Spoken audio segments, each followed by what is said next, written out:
Almora Literature Fest, the third year of Almora Literature Fest, and thank you for being here. This session is called A Poet's World, and here the person in focus today is Sudeep Sen. A little about Sudeep Sen.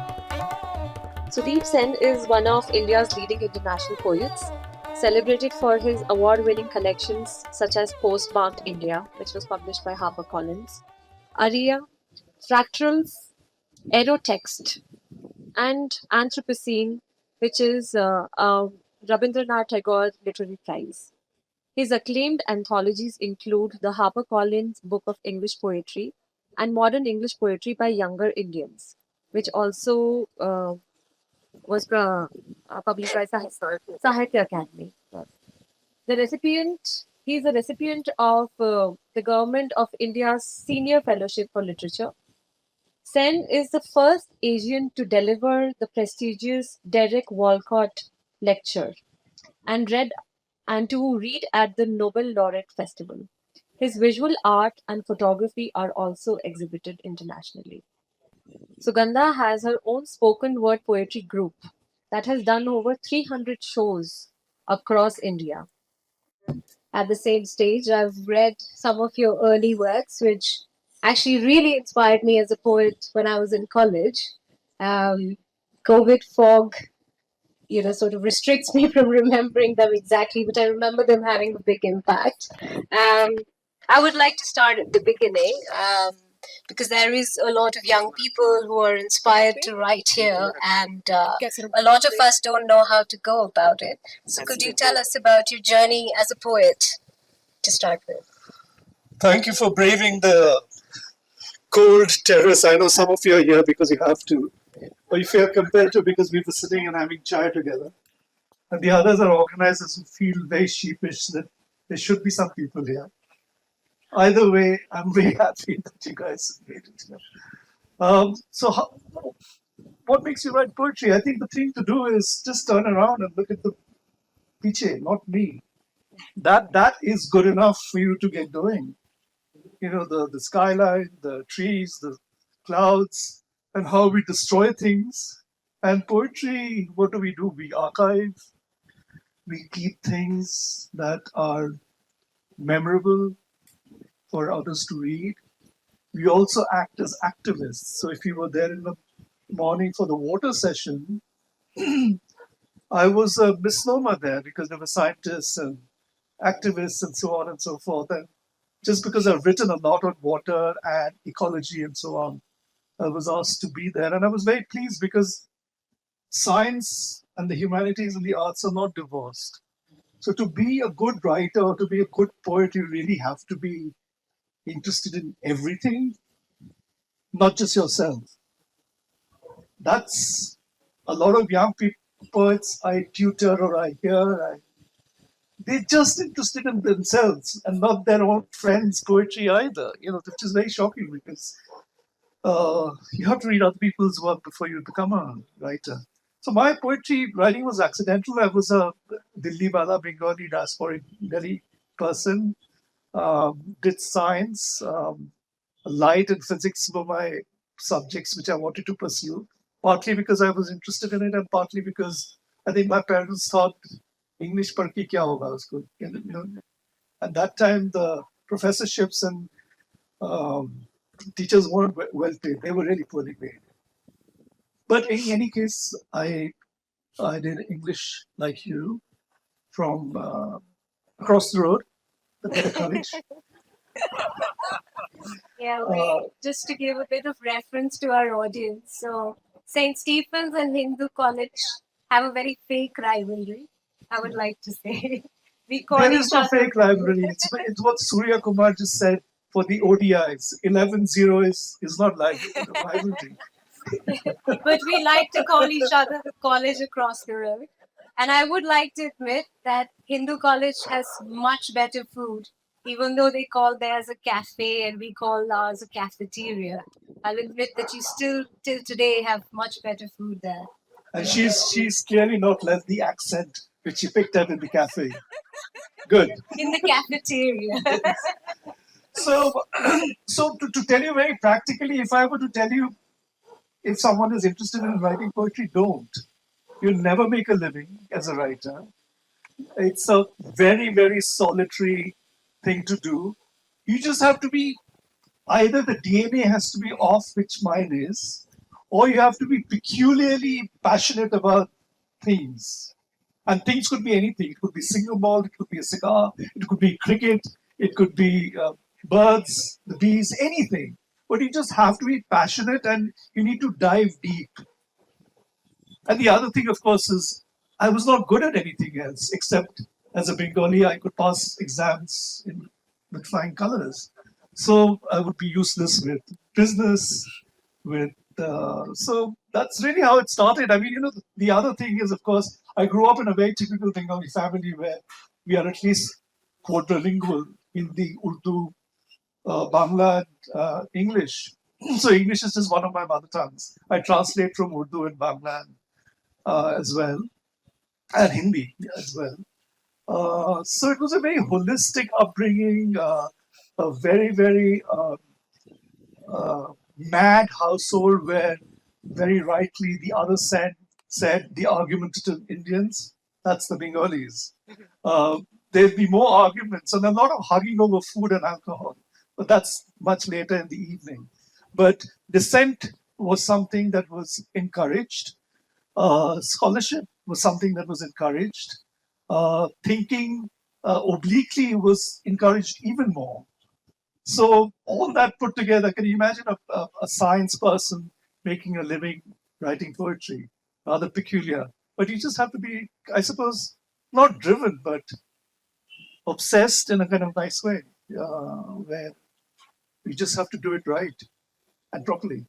So, if I may, I would like to ask you how, in the social landscape and the political climate of today, I mean, I'm particularly curious about dissent, like you said, and it does come from poets. How do you view that in today's world? Also, given that people don't read as much anymore. There is nothing to think, if people are illiterate, then what do you say?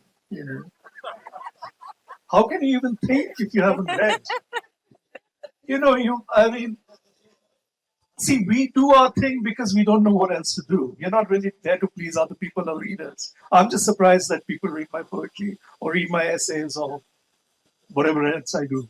Um, you go to a typical Delhi, Bombay slash Kolkata cocktail party situation.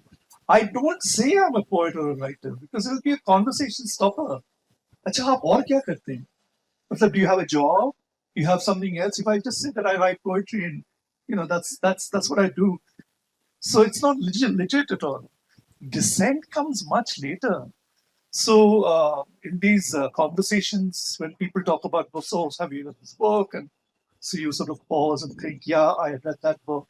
The first 10 minutes or 5 minutes of the conversation, people are incredibly sharp and smart. But soon you realize quite often that they haven't read the book. It's a topical thing, like, Mother Mary comes to me now is being discussed. Soon a Hungarian novelist will be discussed because something happened yesterday. You won the Nobel Prize, and so that'll be the book on the coffee table. So the seriousness and all that is there with a very, very few people. I'm not saying it's not there because I have a lot of young students who are very passionate. I do a lot of mentoring. I'm very lucky that I had wonderful mentors in my life. And that Guru Shishya relationship is very important. It's also very tactile. It's to do with pages and written word and writing and so on.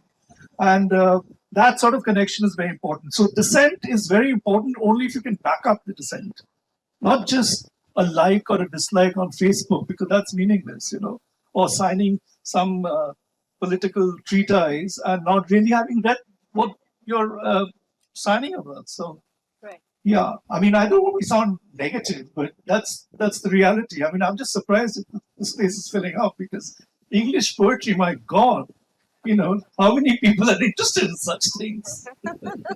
Well, at least a bunch of us are. Could I ask you to recite something from one of your works, please?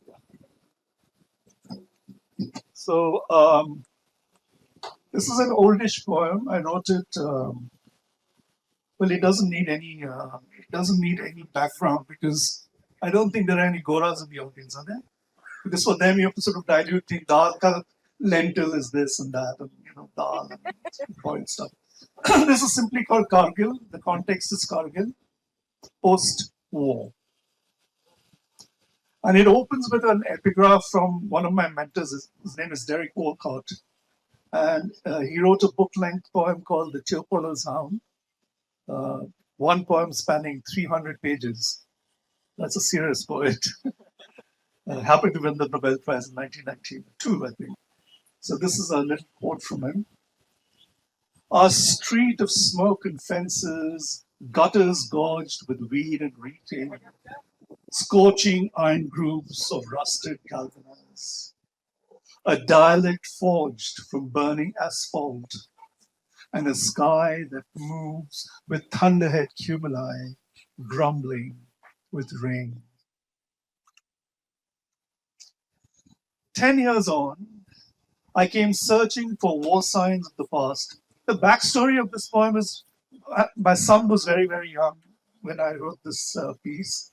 And we went on a 3-month trek. And so we drove all the way from Delhi all the way to Leh, Ladakh, and back to Manali. So 3 months we were on the road hiking and camping. And he said, Baba, let's go to Kargil. Why? Because he was at an age where he would love to play with guns. I have no problem with guns, by the way. These are plastic guns and rubber bullets, so they're perfectly okay. And shooting as a sport is okay too. So he said, oh, let's go there. We'll find some shells and bombs. How do you say no to your child? So I took him there. It was a dusty, nondescript place. Nothing was happening there. And he was very sheepish. He said, my God, I dragged my dad here. And he's even booked a guest house. And we have to spend 3 days here and there's nothing to do. And it's actually, there's nothing there. But I'm really grateful to him because this poem wouldn't have happened.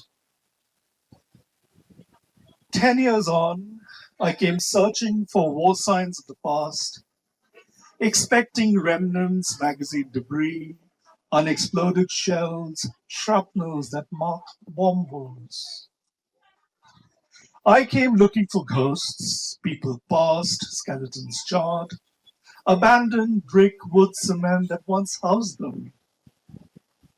I could only find whispers among the clamor of the small town outpost in full throttle, everyday chores sketching outward signs of normalcy and life. In that bustle, I spot war lines of a decade ago, though the storylines are kept buried, wrapped in old newsprint.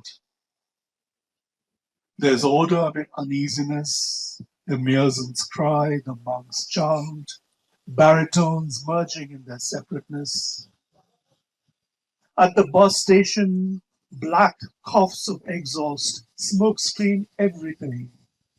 The roads meet, and after the crossroad ritual, diverge, skating along the undotted lines of control. A porous garland with cracked beads adorns Tiger Hill. Beyond the mountains are dark memories, and beyond them, no one knows. And beyond them, no one wants to know. Even the flight of birds that wing over their crests don't know which feathers to down. Chameleon-like, they fly, tracing perfect parabolas. I look up and calculate their exact arc and find instead a flawed theorem.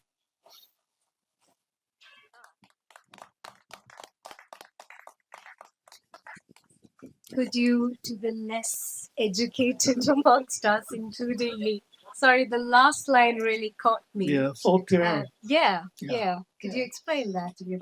There's nothing to explain except that I made it very clear up front that I was a science student. So I ended up writing a book of poems called Fractals. This is 35 years of work. And it's got a lot of science. And I'm grateful that I have 4 other languages. It makes my English writing better. I'm grateful that I come from a tradition of a multilingual society. It makes me as a richer person. And as a human being, I'm very grateful that I'm flawed. because everybody wants to god or goddess. And it's the flawed part which makes me write poetry, which makes me want to think, do the things I can't do quite as well, better tomorrow. And that could be anything. Be a better father, be a better husband, be a better neighbor, be a better writer. I mean, I get bored of my own poetry, so a lot of critics who write on my work, they can't pigeonhole me because every book is so different. Because I just need to move on because, poetry is not about just sadness and love. And it's all about that too, but it's about a lot of other things. And so it's a living history. So the other aspect of Flawed is it's a very beautiful um, spiritual thing. I don't know whether you know this wonderful thing called kintsukuroi or kintsugi. The Japanese, so the Japanese believe if you, and this is normally for a ceramic cup of tea because we're all tea cultures, the, the cup breaks, but they believe that repairing a precious cup, and the precious doesn't mean it requires a lot of money to buy.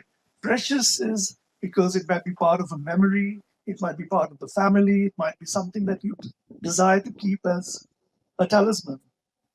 So when a teacup breaks, you are supposed to repair it and join it up with molten silver or gold. And they believe that the product after that is even more beautiful than the original. And you must have seen cups with cracks which are lined in silver and gold. And that's the sort of philosophy one lives with, that if we come out and say that everything is perfect, then what's there to travel? And the more I know, the less I know. So when I was writing the book Anthropocene, uh, this one, which got me here because of water, I wasn't planning to write a great book on climate change or the pandemic. It happened because I was living through it. 11 of my friends died. I actually saw the city, the footpaths in Delhi burning because that's where a lot of people were being burnt.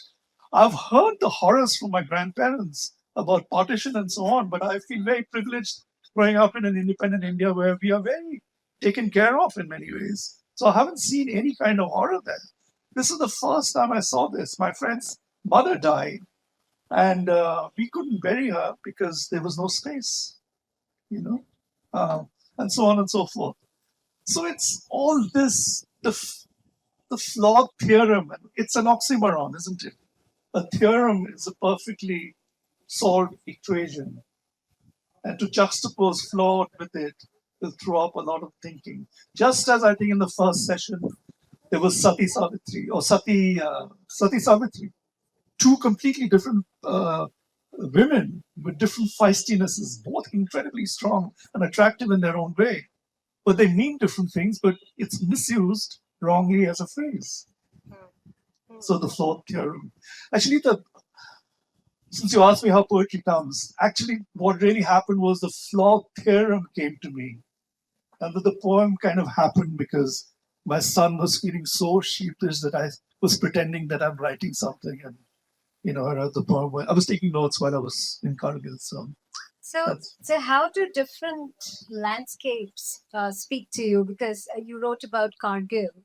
I would like to ask you how is it different when you talk about the pandemic and being in an urban landscape or a city and being here? How do these landscapes speak to you? Is it different? Does it inspire you? Does it impact your writing in any way? not just landscapes. Everything inspires me and everything I repel. A lot of things also I'm repelled by. Often, I mean, of course, this is stunning. I mean, when you take the people and the houses out of this equation, this is Jannat, except that we have to interact with people in, concrete all the time. So a lot of the hill stations, sadly, and this is the first time I'm coming to Almora. I have some friends who spent many, many years here, and I've always wanted to come here. And we drove, and along when we were driving, it was spectacular. We had adrak ka chai and bhujia noodles on the way, and people were wonderful and scenery is fantastic. Of course, you're inspired by all that. I come to Almora and it's dirty, overcrowded, and overbuilt. It's a shock, but it shouldn't be a shock because all hill stations are like that. All hill stations have become similar. They all have pantaloons, they all have Pizza Hut, and so on and so forth. So, it's become so homogenized in some sense. So, how do you, from this state of homogeneity, pick out things that are unusual? So, something that happened while we were on stage, when we were doing the water thing, I saw a broken bangle on the stage. Just before that, that was talking about the whole idea of Churia and how it links Harappa and Mesopotamia and South. That was just the gift I'm going to take back. For instance, I've just been here for a day. To be completely riveted by a broken bangle on the stage while someone else is talking about spirituality and saneness, and we're talking about something as hard as lack of water. That's what poetry is all about. Poetry, unfortunately, has been taught so badly in school. In my school too, I went to a decent school. The school was okay. Actually, college was worse because they shoved the poetry teaching for the last 2 days. Novels पढ़ा देते हैं. उसके बाद ये भी कर लो, ये भी कर लो. What is Ramji Lal का notes भी दे देते हैं, सब कुछ. And then they'll somehow do drama because it's part of the prescription. And the last 2 days, they ram in all the poetry. Poetry has to be enjoyed. It really has to be felt as if it's your mistress, it's your lover, it's your child, it's your God, because that's what it is. It is also, if don't forget, the first form of literature. Beowulf was the first poem that was written down. But for thousands and thousands of years, we have communicated through poetry. And it's not about art particularly, it's a very practical reason. Why? Because traditional poetry is rhymed, it's in meter. And why is it in rhyme and meter? Because it's easy to remember, also to recite, of course. So you pass down legalese, you pass down boring stuff like divorces and love letters through poetry. I mean, you read any of these epics, that's what it is all about. Mahabharata or Ramayana also has the same sort of thing. So it's something that is both oral, it's visceral, but it's also connected to everything that's all around you. So therefore, any kind of landscape. Uh, I'm just as happy eating bad Golgappa in Old Delhi as I'm happy drinking champagne in someone else's house as long as they're paying for it. Both are very pleasurable. So I'm not close to any of this thing, but the thing is, you need to be alive and aware where wherever you are, your skin should start bristling. And that's something that I didn't do. It was my mother's bad DNA and my bad DNA, and I bless her for it. So, can poetry be taught though? Because you said it was taught so badly at school. Yeah, it can be taught. It was a shock. So when I got a scholarship to go to America, the first semester I was looking at the required lists of what courses to take. And it was a liberal arts college. And I don't even know how I got in there because, anyway, that's another story. Um, and I said, you have to do physics, tough. Okay, economics, macro, the hard stuff, right? Anthropology. So you have to do all of that. Then I saw a course called Poetry, Creative Writing Workshop Poetry. I said, you're getting 4 credits for this as well as physics? And I was like any other Indian, completely badmash and, illiterate. Think, I write poetry anyway, तो ठीक है, लिखते ही वो फिर marks दे देंगे तो ठीक हो जाएगा. What I didn't realize was I walked, first of all, you have to turn in your stuff, and the professor only takes 12 students. So there were 4 poets, 4 people, 4 young people who were writing poetry, 4 non-fiction, and 4 fiction, which was interesting because cross genre is always much more interesting. Just as the water panel, to have a poet and a scientist and an activist on the same panel is interesting and makes us enriched as well. What the professor first walked in, and I was the only sits on the chair in front of us. speak posh English, but they can't put it down on paper, which is grammatically correct. You don't know what a dangling metaphor is, or a gerund, or what a villanelle is, or a sestina. I said, fine, it's not relevant, but if you want to innovate and break structures, you first need to master the structures, don't you? So, how do I write blank verse and free verse if I don't even know the idea of a sonnet or a ghazal or, things that are tough to write? And try writing them, you realize how difficult they are. Because rhyming poetry and metered poetry is such that if you start writing them and you're not used to writing, you start padding things up just to make it a rhyme, or you put an extra word to make it rhyme, and you see the poem, which is very staccato, very, very difficult to read because it's a terrible poem. So first you have to, so all those can be taught. The technique of writing, whether you use it or not, is a very different thing. I teach creative writing. I'm completely sold. Now I teach creative writing to Indians and non-Indians. Thank God that exists as a little genre I can make a living. But it's about practicing. And I sit with poetry for 2 hours every day, regardless of whatever happens. It's not that I can write a new poem. Of course I can't. But it's sitting with poetry, reading someone else's book, reviewing poetry. I write for the newspapers and radio, thinking about poetry. So it's riyaz. It's exactly like classical Indian music. आपको बैठ के वही राग, however boring it is for the neighbors and yourself, you just have to yank it. So, you have to sit with it. So part of it is also keeping in touch, keeping your spirit level or the focal point aligned so that you're there. It's not a once in a while thing.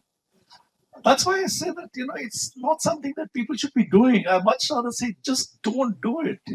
But if you're mad and passionate, oh, the highs are so high that it's incredible when you get two words locked properly and it just syncs perfectly without the balance going. It's like a fulcrum, and you have the pole, and you keep adjusting it for the mood you want the line to, or whatever you want the line to do. And of course, when you get it, it's that ping in that shot, isn't it? When you hit a cricket bat shot, effortless leg glance, which Azharuddin Thompson is bowling, and Azharuddin just glances the ball, effortless, no sound. But that comes through practice. So anything, including the creative arts, part of it can be taught, and it should be taught. And in India, we don't do it. We're too cocky with ourselves. I mean, people are over intelligent, unfortunately. All my teachers were over intelligent. They could recite, they could do things, but tell us the basics, the ABCD of it. So a lot of that came from my home, because my ma and my baba, my grandparents, I mean, they're all fighting, but they also knew poems by heart.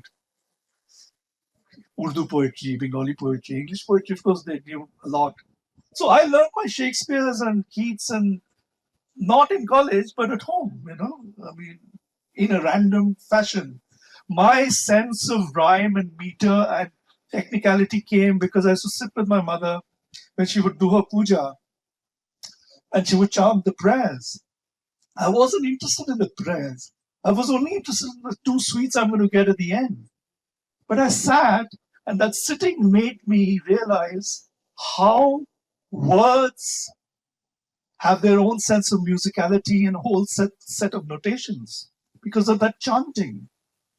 So much later, I remember writing a poem called Durga Puja. And I said, okay, I'm writing this poem. It went through about 30 drafts. Okay, that's how long a poem can take, 30, 40 drafts. And when I say this, most wannabe poets want to say, oh, let's do something else, that sort of stuff. It's a lot of, 80% of the stuff you write is wasted. I mean, only 20% of what I've written is actually published in a book. So the sense of meter. So when I was writing Durga Puja, I said, how do I make the same story, which everybody knows, more interesting? So The longest time when I was growing up, there's something called Mahalaya. So that's what, 10 days or 7 days before the Durga Puja? 10 days. So there's this famous Bengali reciter who would recite the whole text out loud. And in my para and my colony, CR Park, even the temples put loudspeakers and they would broadcast it. Something that I would approve of now because they need to be a bit more secular. But anyway, the thing is, I said, why can't I then write the poem using the Chandi part metrics? The Chondi part, which is the prayer, the text where the prayers are chanted, are all written in couplets. It's basically a prayer song, and it uses a very strict meter. So when I final version of Durga Puja is in the exact metrical form as the original Chondi part of the Yom. Could you read it for us? Uh, not maybe not that. It's a long poem, so I don't want to. It's Or something shorter that you feel very passionately about, because we'd love yeah. to. I We'd mean, love to hear. I can read short poems. Can I read the poem which I read earlier? Uh, this is a poem, and this partly answers many questions. This is a poem I wrote for my son a while ago. It's called That Is I dot E dot. And when you look at a phrase like that, the whole thing is words in your mind. That why is language so fragmented? Why are there ellipses and full stops and lowercase letters? I mean, is it an E Cummings kind of thing? Anyway, so that is a poem. And normally I don't send my work to my partner or my son or anybody because my son would say, "Oh no, one more piece of writing from my dad to plod through it." I mean, he barely comes to any of my readings. Sometimes he does because he's interested in other things, which I'm completely okay with. So I wrote this poem, and 2 weeks later, I get a text message with an emoji saying, "Baba, I actually quite like it. It's rather beautiful." It's Margai. And then he also adds, of course, in the next text message that I have no effing idea what you were talking about. It's a very simple poem. So I realized if I can instill a young person the love for rhythm and language and mysticism and lyricism, isn't that doing a lot? I mean, the poem's already achieved more than what it needs to.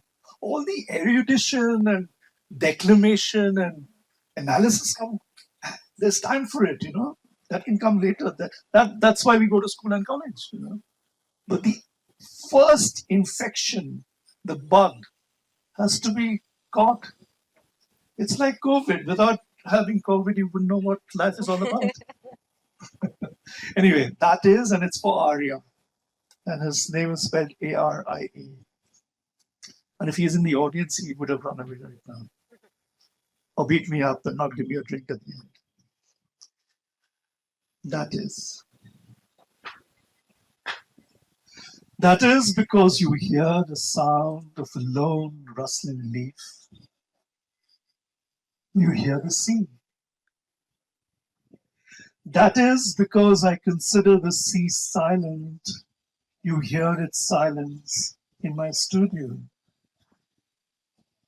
That is, and because of that, the silence will not empty the sea of its leaves. Well, thank you for sharing that. Sure. And before we all freeze on this cliff, I'd like to open this session for questions from the audience. Small writers. Yeah, but there's no much opportunities for them. So what can we do for them? This is my I question. think first thing you need to do is start reading. Read their work. They'll feel very happy if you read their work and said, "You know what? I read this and this is the thing I thought about your piece that I didn't like or didn't like." The friends don't read their friends' stuff. So start there. It has to start at a personal and a community level. There's no other way. There's no other way. It goes for everything, whether it's about water management or poetry or anything. Just start reading. Enjoy it. Actually, just enjoy it. It's like fun. Poetry is fun. Yes, sir. Can you imagine how many girlfriends you can get if you write good love poems? Or boyfriends, depending on whatever you want to do. But, so just do it for that. Yeah. So as you said that you write so many poetry, but only about to 20 and 30 of them are published. 20%. Only 20%. Sorry. So what about the 80%? They can be much better than those 20%. Yeah, absolutely. Yeah. Actually, are you going Secret to really admirer. take the. So what happens to those 80%? I'm just ruthless with my writing because I don't want to. See, ultimately, kya hai? Someone's going to buy this book for what, $500 or $299 or $699. If they are buying the book of poems belongs to that person because there's a transaction that has happened. I got some money. I can buy a pizza for you, and they get a book of poems. Maybe not a good deal, right? But the fact is that book of poems belongs to them. Now, I don't want any of the poems in that book to be weak. Too much, there's too much noise. It's silence is better. So keep the best for the people. The other 80% is for me to feel really sad and say, what a terrible writer I am. But they stay in my desk. So you're right, but what about those person Let's ask other people. Let's give others a chance. But thank you. I love your enthusiasm. also thank And you? I love your hoodie. Questions. One is a poet more important or the poetry reader? And either of them be more can either of them be happy without the other? The second question is completely something else. In the beginning, you said that who comes for English poetry? Yeah. Right? But people do. People do. Yeah, they do. Yeah. I've been proven wrong. Thank you. I live in a metro city where I actually work on the local Lit Fest. Yeah. Which one is that? Mumbai. Hmm. And over the last 5 years, we've had to have something called language and focus, which is a non-English language, in order to bring a certain language ka awareness into the um, realm of million. reading. Haan ji. Um, what I'm asking is that what are we missing here? What are we all missing as poets or poetry readers that we still feel this way? Okay, it's a complicated. There are two different questions. Maybe the second one first. Yes, sure. So, in fact, Sunita and I were talking and sitting in a room in the cozy inside, beautifully renovated place, having a chai. And I said, I'm on this cliff overlooking the mountains and ठंड में कौन आने वाला है? I'm happy to not read as long as you pay my fee, which they're not. but but I said I will still turn up at 5 and I'll still stick there till 6 because 5 to 6 is my slot. And as a professional, you do that. You just do it for one person, or you do it for yourself, or you just do it for the stage because they have programmed it. In terms of language, my worry was the English language thing, and the discussion was if I had known that. I mean, obviously, Hindi is the predominant language here. If that was the case, I would have, for a larger audience, done the session differently. Many of my books have been translated into Hindi. Anamika. I mean, I've translated a lot of Hindi poetry myself, Kamal Narayan and all that. So Hindi is another mother tongue for me. So we could have actually had a bilingual session and have had a lot more people if the planning was done in that kind of way. Nothing is missing. It's a question of the vision of the curators. They need to do the homework in terms of who they're calling and what they've done, and they should really read their stuff before inviting, calling, making sessions. Perhaps even ask them, is this session okay?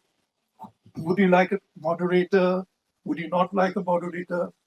There are so many ways of doing poetry. You can do black box poetry with 5 people in a black box with installations. So, I mean, that's a different kind of experiential thing. So there are many, many ways of doing things. So what are we missing? The missing thing is we don't want to learn or inquire. And that is a problematic thing, isn't it? Something that was discussed earlier. All the lessons have been there from ages. I'm not doing anything new.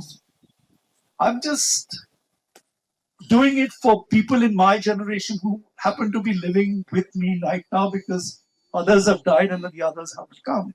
And maybe some of this stuff will stay for the. And that's why the young gentleman who asked me this, what do you do with the 80%? Throw that 80% away. Garbage is important. Recycling is important. Upcycling is important. But retaining something forever is what you want to retain, which you're proud of. What was the first one? Poet and the poetry reader. Oh my gosh. Which comes first, the egg or the. Yeah. Okay, I'll give you a parallel example to answer your question. I've edited some anthologies, canonical anthologies of Indian poetry in English. The HarperCollins one, which is about 800 pages and so on. When I'm choosing poems for books like that, I actually ask my assistant to just type out or give me a printout in one font, one type, point size, without any names. So I want to read the poems anonymously, without any biases. Even visually, I should know what the style of another person is. So what she does is she'll put A1 with the name, and we tally it at the end and see.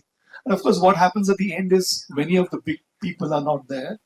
Many of your friends are not there. They are instant enemies, of course.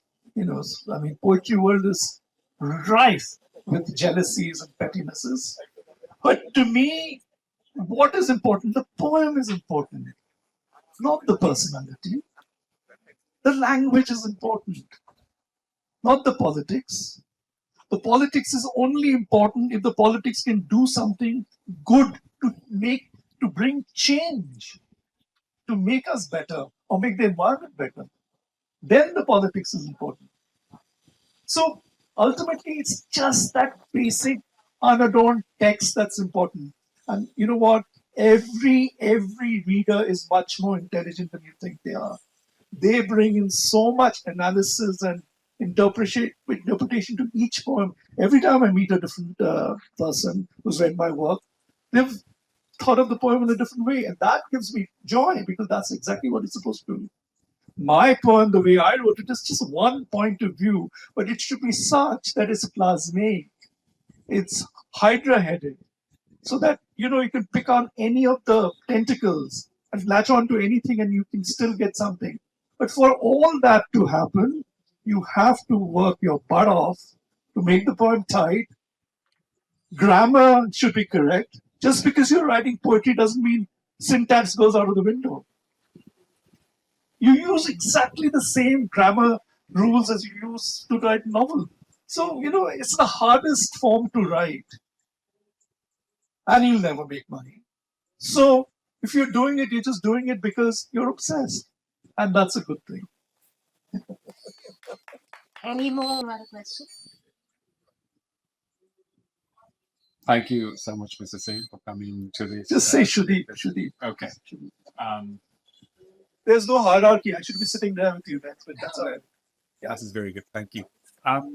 In this age of AI, when it's so easy to tell ChatGPT to write a poem for us. Yeah.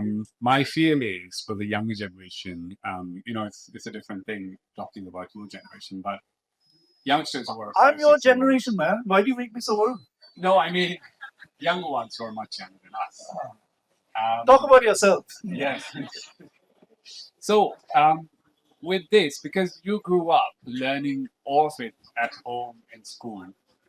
Let me just pause you right there. Yes. Other friends of mine at the same school didn't grow up the way I did. I became this peculiar feature because I grew up in a very demented Bengali family. Right. Okay, which I wanted to do, but I also did that. But so it's a question of okay, go on. Yeah. No, so basically the question coming from here, a very young little now, for them to create poetry, they don't really have to work hard. They could just ask ChatGPT to write for them, and it's instantaneous. It sounds pretty good in the beginning. Do you think there's a fear of dilution in the future? I don't fear anything. No, no, no. I mean, when I was young, years ago, they're still thriving. It's a question of the readership changes, the modality of reading changes, but the impetus and the instinct to acquire knowledge remains the same. We are all human beings. So whether you do it off an iPad or of a handmade paper made by a local craftsperson, it doesn't really matter if the content is right or good or well done. So AI is a temporary thing. It's a great tool for business writing, a poem. But what are we talking about? Is the poet interested in the art of poetry and making herself a better poet? Anybody who's that will use AI intelligently, but actually do the groundwork and hard work much, like we have to do it. So no fear at all. Even if there are 2 people left, but they're geniuses, that's better than like 100 people with AI and it's flashy. That's beautiful, actually. Very inspiring. Yeah. So So anyway, that's like, share, subscribe. like, share, subscribe. I have accounts on Instagram which I don't share. It's easily found, But yeah, thank you so much for coming. Thank you for being such a warm audience. And the energy I was getting from you guys with your eyes actually focused on the stage with what she was saying and I was saying made the evening richer. So thank you to you guys. And thank you to you because you inspired me to say what I had to say. Well, thank you, Mr. Sen. It's a real honor. And it's been fun. Thank you. Thank you. Who's interested in poetry these days? Very few people. But every time I do a reading or do a program, I'm surprised how many people show up. Like, I expect nobody, but people show up, they sit through the cold, they buy books. So, it's something that, reaffirms the faith in you. It's worth it, TK. So, sir, can you please rate your ALF experience out of 10? Oh, I've just been here today, so premature. But all I can say is all the people who are at ALF have been incredibly warm and hospitable and kind and friendly. I love them. So there's nothing not to like. And this venue is incredible. I mean, this whole complex upstairs is beautiful. So, yeah.